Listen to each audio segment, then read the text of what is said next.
Howdy, y'all. Are we behaving ourselves today? I hope so. Because, you know, it's Thursday, so it's not quite the end of the week yet. But here's my fourth, and most likely my final, film for today. So, visiting a different portion of the park, as mentioned before. I think my only wish, though, was that this path wasn't paved.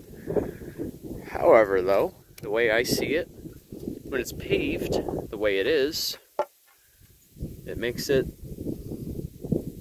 accessible for those who are also handicapped.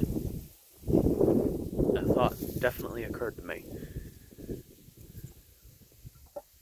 But here we have our tall grass prairie as it appears during autumn.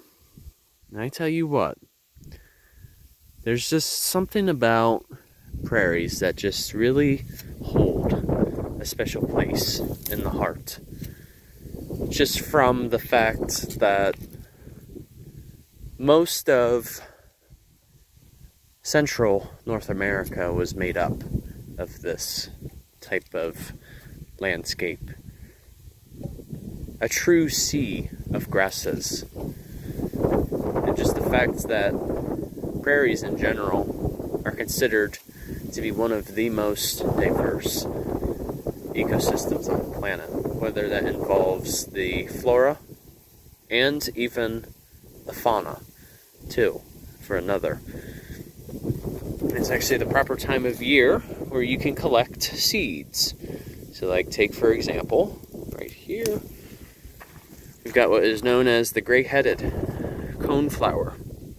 We've reached a time where the seeds have dried enough as to where you can collect them. And in that process, I'm going to provide a service. Is to throw the seed and then allow either migratory birds to eat that seed as a food source, or it will allow future germination for the next generation. But yes, here we've got some, let's see what we got here. Looks like we've got some cord grass in particular. Very common here. And we've got some switchgrass. That's another thing why prairies also serve for this time of year. With their production of seeds, it's literally a buffet at this area. I don't know. It's baffling to think that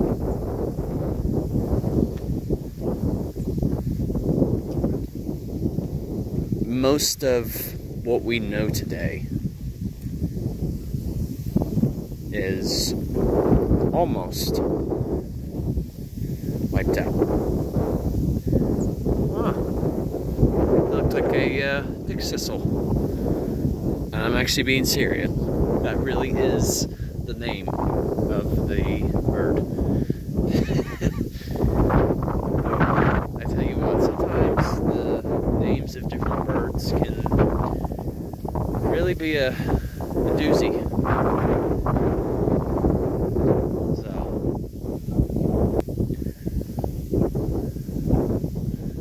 just something to note, as I've mentioned before. In terms of what we're seeing on top is only just a little portion. A lot of the activity is under.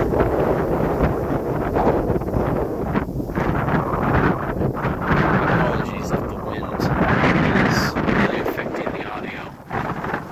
It's a breezy one today. Like a lot of these grasses that are here, a lot of their roots roots, they go down at least, oh boy, 5 to 10 feet.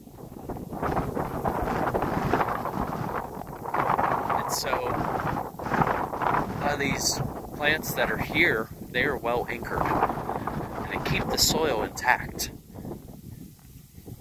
And in that process, they make it very organic. Like, take corn, for example, which is by far one of the most commonly produced crops in the United States. Their roots only go maybe 2 feet underneath the soil. And ironically enough, corn, I don't remember eating no corn. I have to reference my pops there.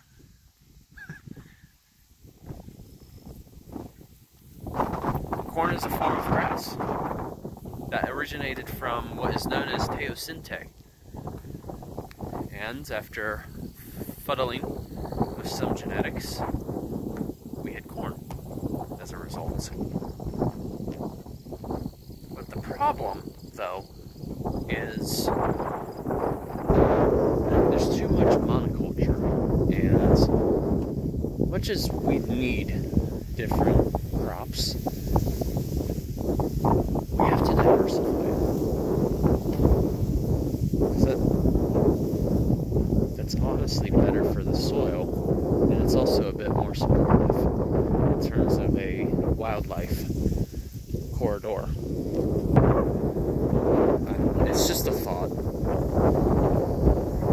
But the nice thing about prairies is they're a form of ecosystem that you can easily reintroduce by just having a means of planting. But then again, having a healthy ecosystem requires a little bit of maintenance. And with prairies, there's a number of different methods. Fire, that's one of the biggest ones.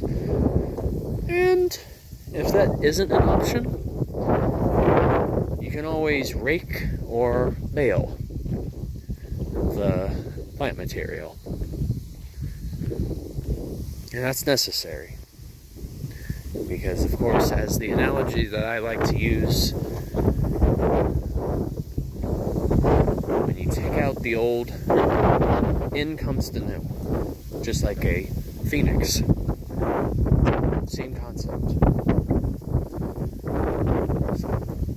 Alright, you guys. Have a good one. Take care.